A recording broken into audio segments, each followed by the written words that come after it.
Okay, exercise 3 यानी chapter 3 का first सवाल क्या कह रहा है? The storage battery of a car has an EMF of 12 volt. तो ईएमएफ को हम ई से डिनोट करते हैं। कितनी है बैटरी की EMF? 12 volt. If the internal resistance of the battery is 0.4 ohm. Internal resistance को स्मॉल आर से डिनोट करते हैं।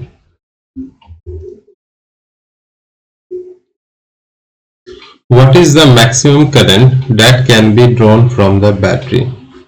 इस बैटरी से मैक्सिमम कितनी करंट ली जा सकती है वो बताना है। ठीक है, तो ओम के नियम से आपको पता है V इक्वल टू क्या होता है? IR, है ना। तो यहां E इक्वल टू क्या हो जाएगा? I max into R। तो I मैक्स क्या हो जाएगी? E by R। अब वैल्यू डाल देंगे 12/0.4, तो ये हो जाएगी 30 एम्पियर आंसर हो जाएगा। और यहां क्या लिखोगे? Maximum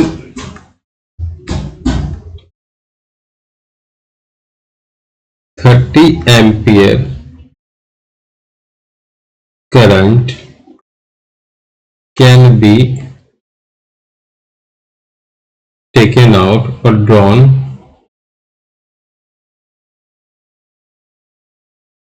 from the battery.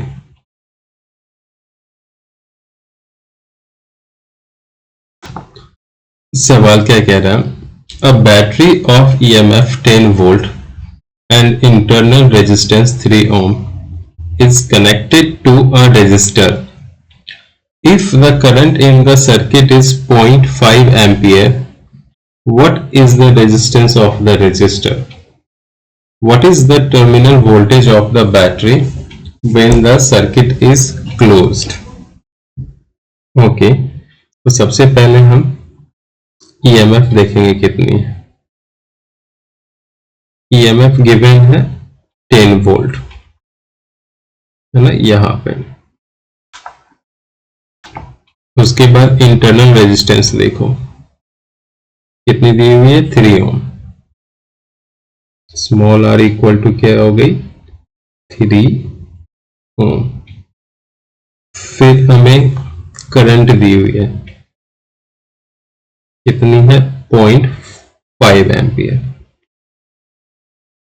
तो I इक्वल टू क्या हो गया? 0.5 एम्पियर, है ना। तो हमें निकालना क्या? What is the resistance of the resistor, है ना। तो आप उसको कंसीडर कर दो। Let the resistance of the resistor be R, correct.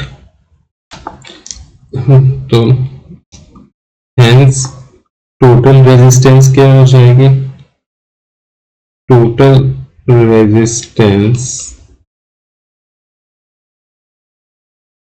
Equal to ये एक्सटर्नल रेजिस्टेंस और प्लस इंटरनल रेजिस्टेंस, है ना। इंटरनल कितनी है? 3 ओम है। क्लियर। तो I का फॉर्मूला क्या होता है ओम्स लॉ से? E इक्वल टू क्या हो जाएगा? I into total resistance, that is R plus 3। अब सबकी वैल्यू डालेंगे, आंसर आ जाएगी। E की वैल्यू कितनी है? 10। I है 0.5, यहाँ होगी R प्लस 3। इसको जब आप सॉल्व करोगे तो R की वैल्यू कितनी आ जाएगी, यहाँ 20 हो जाएगा, -3 17 ओम। ये हो गया फर्स्ट। अब सेकेंड सवाल डिफरेंट कलर में ले लेता हूं, रेड ले लेता हूं, बी यहां पे कर रहा हूं। What is the terminal voltage? Okay, terminal voltage जो होती है ना, उसको V से डिनोट करते हैं। वो होती है EMF minus voltage drop in the cell या बैटरी, और वो क्या होगी I इंटू R। EMF कितनी है 10, करंट कितनी है 0.5, और ये हो गई 3, तो 10 माइनस 1.5 that is 8.5 वोल्ट। इसी चीज को हम थोड़ा और डिटेल में समझेंगे फिगर के थ्रू। इसको रब कर देता हूं इस सवाल को।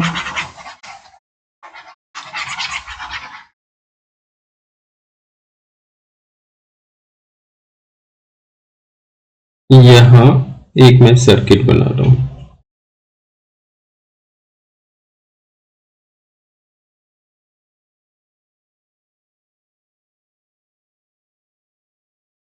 ओके। अगर ये बैटरी कनेक्टेड नहीं होती, ओपन होती, तो इसके टर्मिनल के क्रॉस जो वोल्टेज होता वो उसकी EMF होती। यानी इस समय जब सर्किट ओपन है तो EMF जो है वो इक्वल होगा टर्मिनल वोल्टेज के।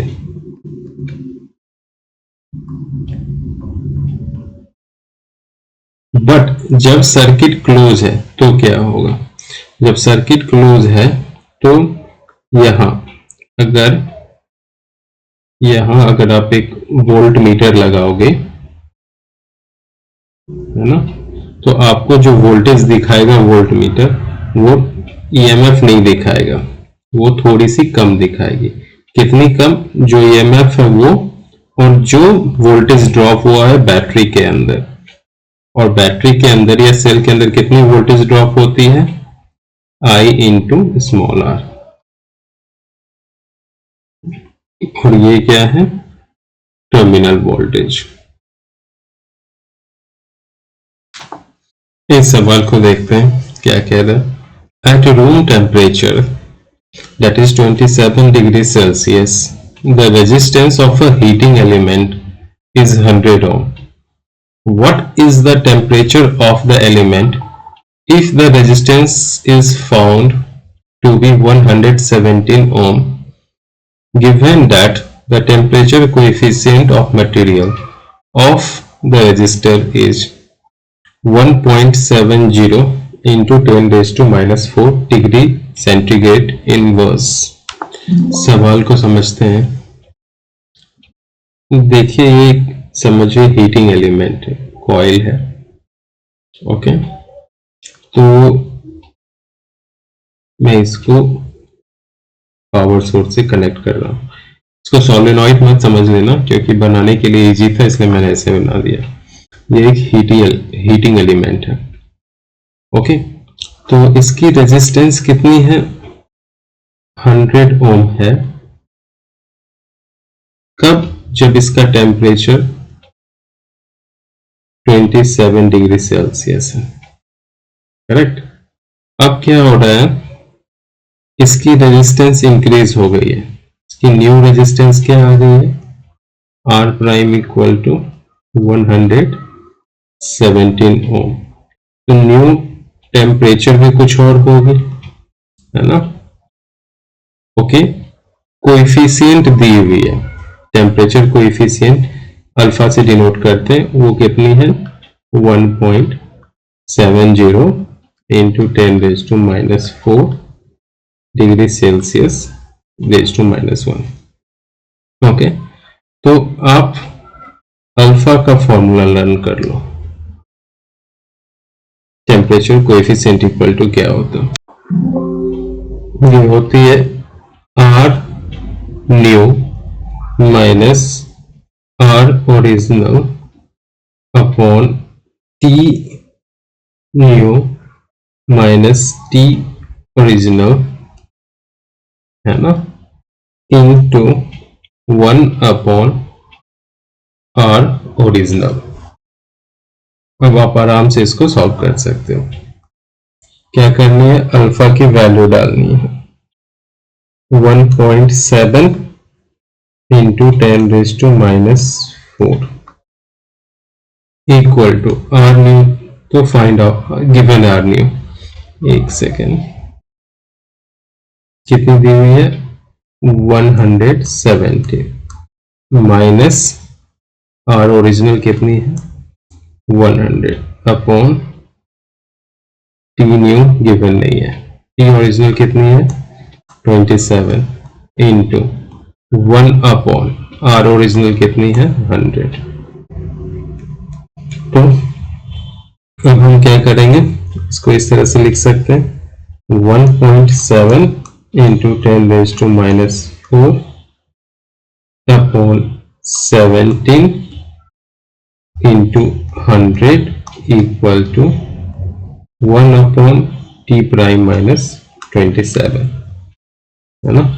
1.7 से ये 10 टाइम्स में जाएगा, ये कैंसिल हो जाएंगे और ये भी कैंसिल होके यहाँ +1 हो जाएगा। तो ऐसा है 10⁻³ equal to 1 upon T prime minus 27। तो T prime minus 27 equal to कितनी आ गई? 1000। Therefore T prime equal to क्या होगा? 1027 डिग्री सेल्सियस। आंसर। अब इसको समझ लेते हैं ये आया कैसे, ठीक है।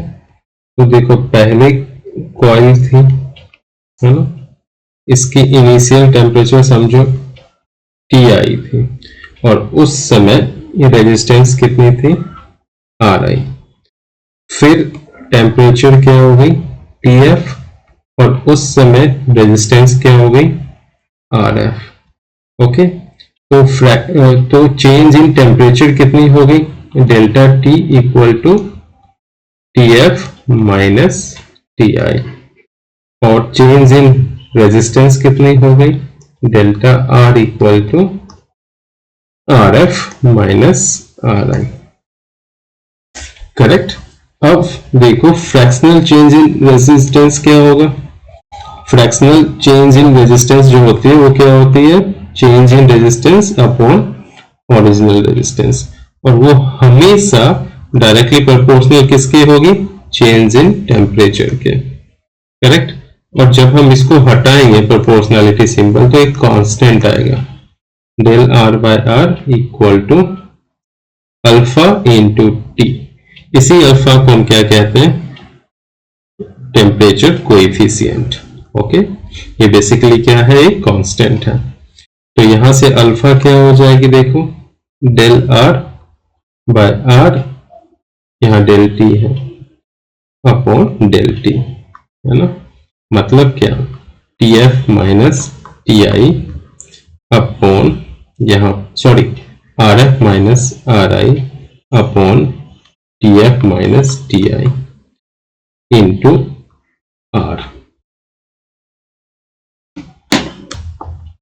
सवाल क्या कह रहा है? देखो, a negligibly small current is passed through a wire of length 15 meter and uniform cross section 6 into 10⁻⁷ meter square, and its resistance is measured to be 5 ohm. What is the resistivity of the material at the temperature of the experiment?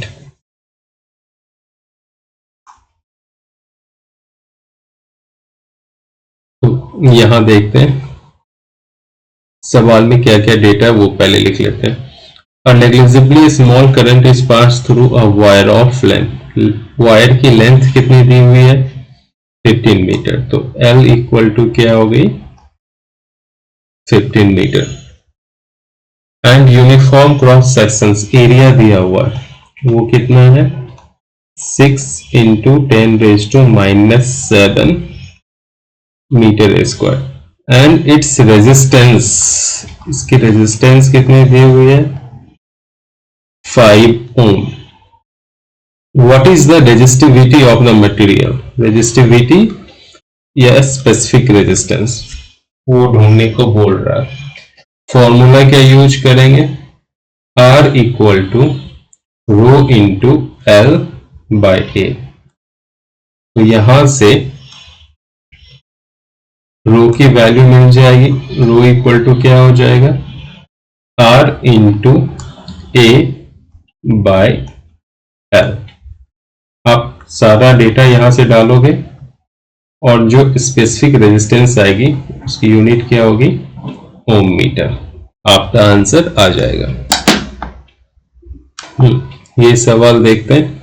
A silver wire has a resistance of 2.1 ohm at 27.5 degrees Celsius and a resistance of 2.7 ohm at 100 degrees Celsius. Determine the temperature coefficient of resistivity of silver। ठीक है, alpha पूछ रहा है, correct.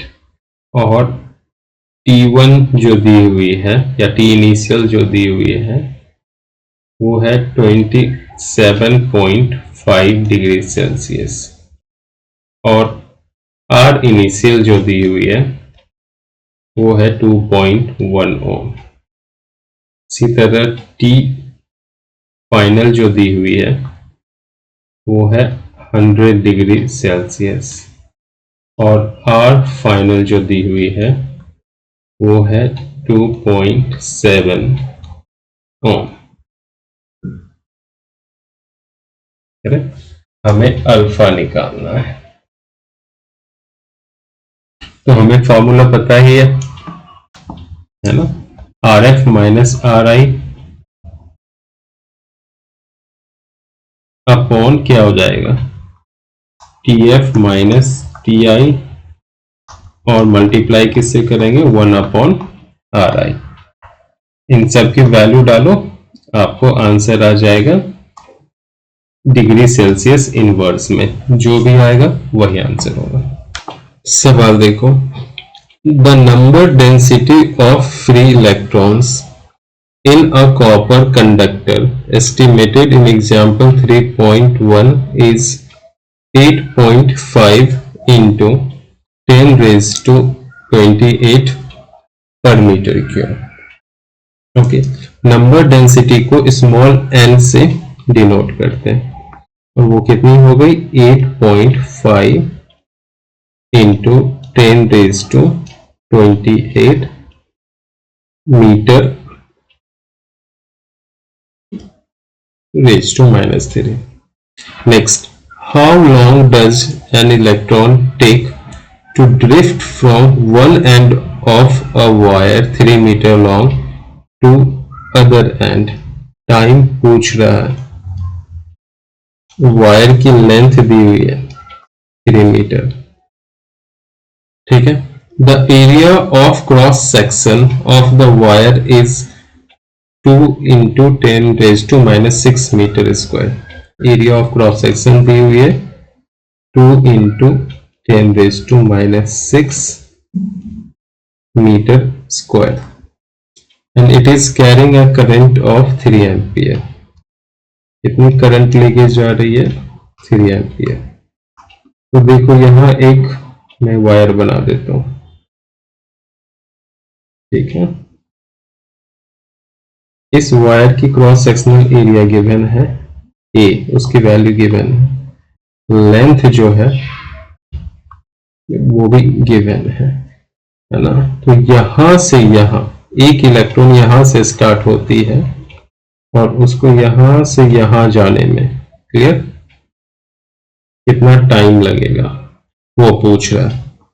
Okay, drift speed के terms में drift speed हम लोग पढ़ेंगे थियरी में, अभी समझ लो। सिर्फ ड्रिफ्ट स्पीड के टर्म में जो करंट होती है ना, उसकी फॉर्मूला क्या होती है, n times area of the cross section charge on A electron और ड्रिफ्ट वेलोसिटी। समझ में आया? और ड्रिफ्ट वेलोसिटी क्या हो जाएगी, यहां vd इक्वल टू हो जाएगी लेंथ, ये टोटल लेंथ और जो टाइम लग रहा है t, करेक्ट। तो vd के जगह हम क्या लिख सकते हैं, length into time, length upon time, LAE, ये हो जाएगी लेंथ अपॉन टाइम। चाहिए क्या हमें, टाइम चाहिए, तो इस फॉर्मूले में सारे डेटा हम डाल देंगे, हमें टाइम मिल जाएगा, करेक्ट।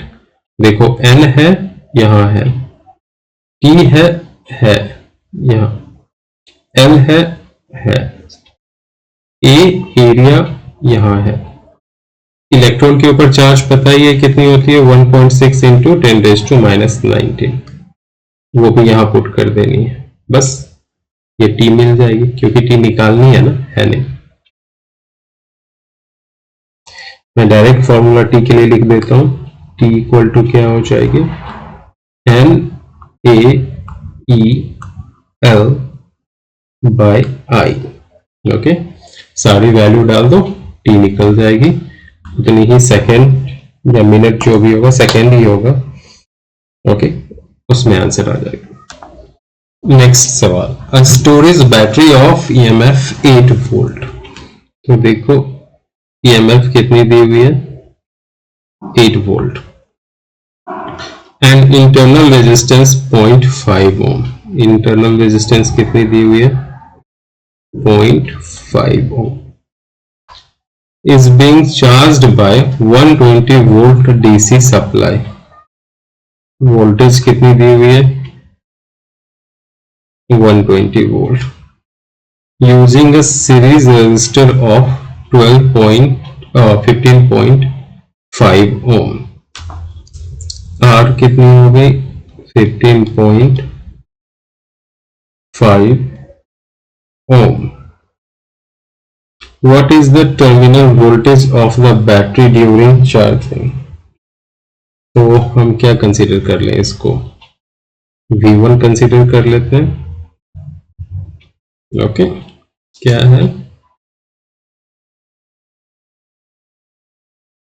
टर्मिनल वोल्टेज,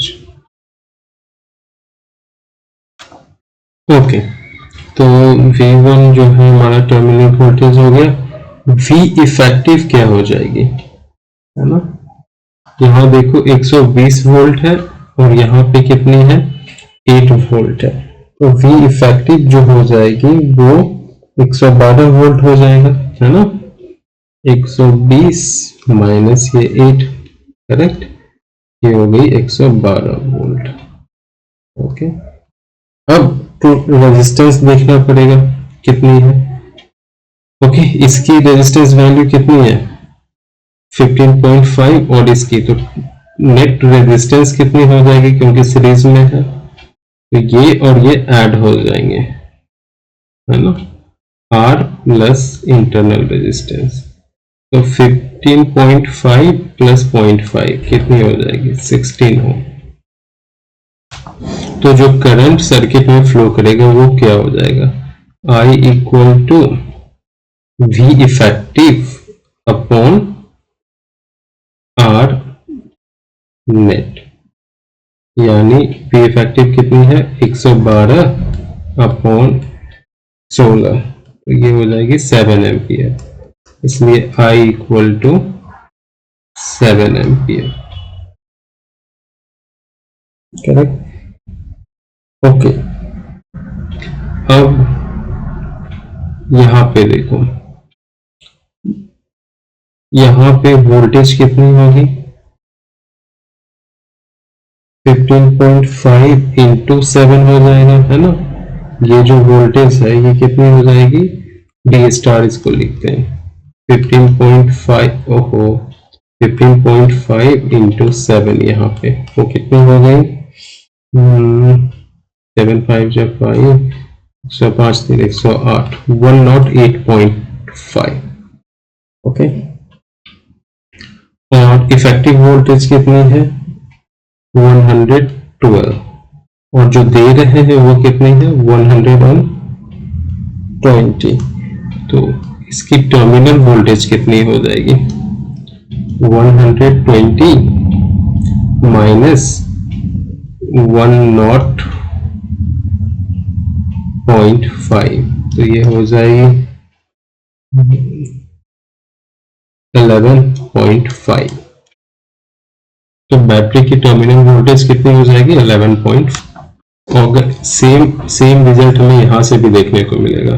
हमारा करंट कितना है? 7 एम्पियर। तो यहाँ वोल्टेज ड्रॉप कितना हुआ होगा इंटरनल रेजिस्टेंस में? 7 इंटू 0.5, ये क्या हो गई? 3.5, है ना। अब इसको और इसको ऐड करेंगे तो देखो 11.5 आ रही है। दैट मीन्स आंसर करेक्ट है। ओके, ठीक है, बस यहीं तक रहते हैं।